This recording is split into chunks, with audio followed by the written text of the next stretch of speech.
Òjó dẹ̀ mọ̀ pé bá ṣe legal wife yẹn tẹ́nìtì bá ṣẹlẹ̀ tẹ́nìtì sórí nígbà míì wà gbogbo nǹkan máa ń ṣiṣẹ́ pọ̀ pẹ̀lú rere ni.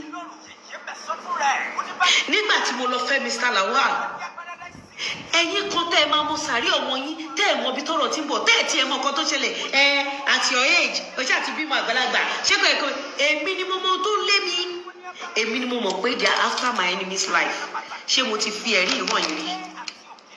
Ẹ bèrè lọ́wọ́ Ìyábọ̀ Alice Òjó tó máa mọ sàárè Priscilla tó máa mọ sàárè Festus tó máa mọ sàárè Rakim kú òjijì ẹ bèrè wípé kí ni purpose voice note tí Fọlá record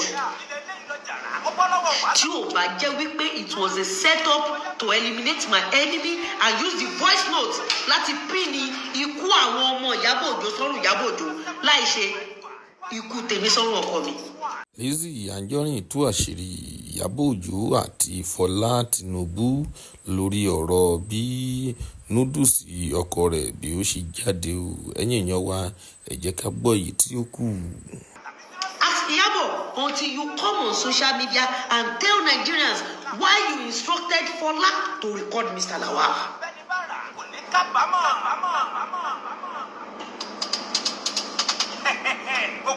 Mi ni wá ẹ ti Àríkẹ́ Adé ní memory only yes she said the person is in Port Harcourt mi ni wá ẹ ti rí petition tí mo lọ kọ tó ní kí n má lọ. Ìyábọ̀, I will continue to expose you. If Ìyábọ̀ Òjó had come into my estate, if Fola did not record Mr. Lawal, kí ló kàn àwa? Ìyábọ̀ Òjó now called me. I told you that she called me. Ọ̀rọ̀ lady yìí, lady tán ló lóyún fọ́kọ ẹ̀, mo ní báwo nìyẹn ṣe kàn yá ẹ̀? Mo sọ fún ní báwo nìyẹn ṣe kàn ẹ̀? Mo ní that is my personal issue. I don't expect you to put your mouth. Òun kàn wo ni pé lady yẹn kan wọ́wọ́ fún Ìyábọ̀ Òjó. In fact, nígbà tá a délé ẹjọ́, ó sọ fádájọ́ pé òun ò rí Fọlá rí. Ó lóun kàn rí Fọlá tó ń polówó bra lórí íńtánẹ́ẹ̀tì. Nígbà tá adájọ́ wá béèrè ọ̀rọ̀ lọ́wọ́ mi, mo sọ fádájọ́ lójú Ìyábọ̀ Òjó. Mo ní but you called me immediately I got married. The month I got married, around July, August, you called me and you spoke to me about the same Fola. Adájọ́ ẹ wá ní how true.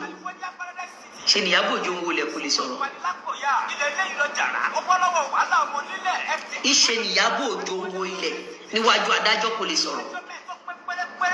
Because what she painted for the judges, òun rí ó ń polówó bra, òun wá òpé ta ló ń polówó bra, owó tí ẹ mọ̀, owó tí ẹ dá mọ̀. Ní àwọn ibi tí Ìyábọ̀ Òjó ti tú àṣírí ara ẹ̀ pé òun ni Gistlover nìyẹn.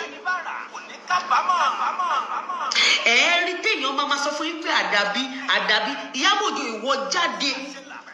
ìwọ jáde kó ọ̀bẹ méje sínú omi kó sọ wípé o wá sínú ẹ́stéètì mi nítorí dọ́kúmẹ́ǹtì tí Gistlover gbà lọ́wọ́ mi kó o dẹ̀ mú lójú gbogbo àgbáyé.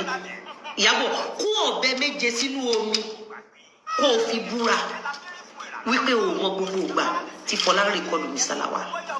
Ìyábọ̀, kó ọ̀bẹ méje sínú omi fi búra wípé kò kí ń ṣe pé o rò wípé búlì yẹn máa pa ẹ́ láìṣe mi ẹ máa wá pín ní ikú àwọn ọmọ ẹ sọ́rùn ẹ láì ṣe kú ọ̀tá mi sọ́rùn ọ̀tá Mr. Lawal kò kí ń ṣe nítorí ẹ̀.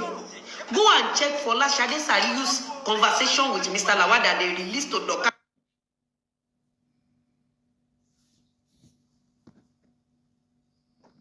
It was a material of journey of no return. Tó bá jẹ́ pé nǹkan kan lọ ṣe ẹ̀mí ọ̀tá mi ni kò sí ọṣẹ tí Mr. Lawal fẹ́ fi wẹ̀ mọ́ ọ̀tá máa yan ò bá wà ní prison lẹ́ni ni ọ̀fun ti Ìyábọ̀ Òjó ló ń búlì mi. That was the reason I said they should pick Ìyábọ̀ Òjó up for Mohbad's death.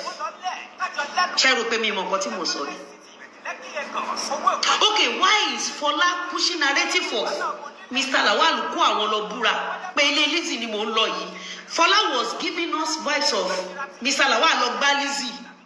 Ìyábọ̀ Òjó, if your hands are clean, if you are not the one under Gistlover that collected the document from me, why is Fola giving us vibes of Mr. Lawal lọ gbá Lizzy? Why? Tó bá jẹ́ pé ìwọ kọ́ ló wà lọ́ndà Gistlover Ìyábọ̀ Òjó. Tó bá jẹ́ pé owó ẹ mọ́ ìwọ kọ́ ló wà lọ́ndà Gistlover Ìyábọ̀ Òjó. kí ló dé tí Fọlá ṣe sọ wípé Mr. Lawal bá òun ta ilẹ̀ tí bàbá òun fún òun pé bàbá òun tó kú of which bàbá ẹ̀ wà láyé and Fọlá was in your house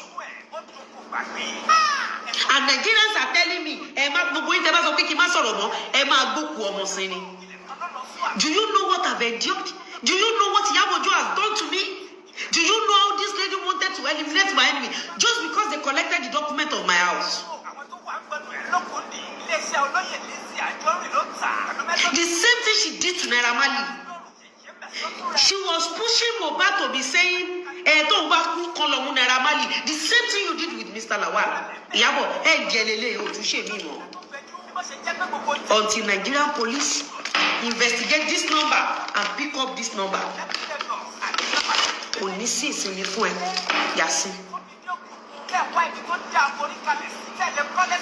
Date. With time and date. Èèyàn ra lé, olóńkọ́ ló nílé, ẹ̀dẹ̀ gba dọ́kúmẹ̀ntì ilé ẹ̀. Owó sáré kó wá, ibo ló ti máa dẹ́sì tó fi wọnú ẹ́stéètì mi Ìyábọ̀. Tó bá jẹ́ pé ìwọ kọ́ ló wà lábẹ́ Gíslọ́wà, ibo ló ti máa dẹ́sì tó fi wọnú ẹ́stéètì mi. Báwo ló ṣe mọ̀ pé mò ń gbénú ẹ́stéètì mi? Because I don't take people to my house. Only theater to bad day ile mi ri nowo sókè. I don't take people to my house. I have never nobody mo anybody délé ọ̀dọ̀ mi rí ever. O wá gbé Fọlá sábẹ́ Ìyábọ̀ ibi tí ìyá ti máa jẹ kú tó ti máa mọ sàrí ọmọ ẹ̀ o gbé Fọlá sábẹ́ Fọlá tí ò kì í ṣe ìyàwó Fọlá tó bímọ mẹ́rin tí mẹ́rẹ̀ẹ̀rin ò kárí orúkọ Mr. Lawal rárá tí ò sorúkọ Mr. Lawal nínú birth certificate àwọn wọn ò wá mú sábẹ́ Fọlá wá fún wa ní vibes wípé Lawal sọ pé òun lọ gbá Lizzy Ìyábọ̀ ò ní jẹun ọmọ gbogbo ọmọ ẹ ló máa ráre kú lójú ẹ̀mí ẹ̀ until Nigeria knows the reason why I'm doing this show. Gbogbo yín kí ẹ irú ẹ̀dá tẹ́ bá jẹ́ until tẹ́ bá sọ fún Ìyábọ̀ kó bọ́ síta the reason why she did that.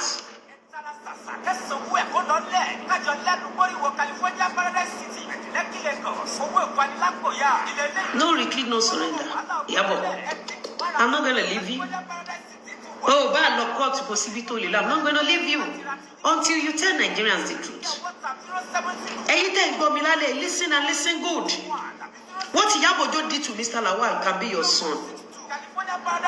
It can be your husband. It can be you. What IYABO OJO did to Mr. Lawal. Just because effect the property or the property.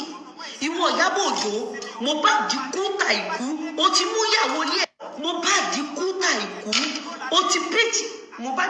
Ìyàwó Mohbad àti bàbá ẹ̀, they are in good terms. Mohbad di kú ta ikú Ìyábọ̀, ó ti mú ìyàwó Mohbad ó ti kì í bàbá Ìyábọ̀ Alice Ojo.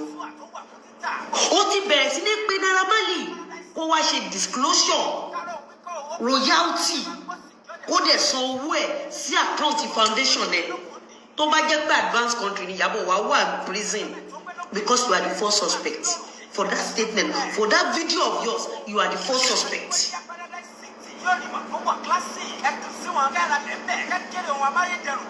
And she told the judge that she has never met Fola, that she saw Fola is advertising bra.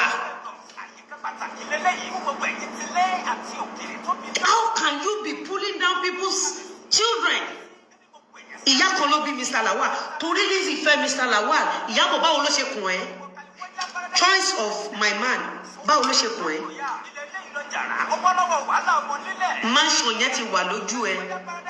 O wá rẹ̀ǹtì ilé sádùúgbò thinking pé tí gbogbo àwọn ọmọ ẹ bá ti ṣọ́kú lójú ẹ̀mí ẹ láì ṣe mi, ẹ lè bọ́ sínú ilé. Àbí wàá lè lọ gbé ọmọ kan ṣoṣo yẹn, wàá lọ wá justice, wàá lè gba mansion lóní mansion. O mọ̀ wípé ènìyàn ronú Ọlọ́run wọkàn. Ọlọ́run mọ àníyàn ẹ sí mi, Ìyábọ̀, lọ́lọ́run ṣe fún mi lọ́kùnrin gidi. Ọlọ́run rí gbogbo àníyàn ẹ tí gbogbo àgbáyé ò rí ni mo ṣe bí Florida láàrin oṣù 9 gẹ́gẹ́. You are evil and I'm not gonna leave you. I'm not going to leave you. I'm not going to leave you. I'm not going to leave because mi ò ríru. Imagine èèyàn ralé olókùnrin ló ralé fún. Ẹni ẹ wá ní pé òun lòun ralé. Ó wá ní kẹ́ni ẹ send the document. Ẹni ẹ wá send the document. Ẹni ẹ send the document. Ẹ wá send the death threat sí pé ẹ fẹ́ pa. Ó tún wá sọ fún mi pé ẹni tó sọ pé ẹ tó send the death threat yẹn pé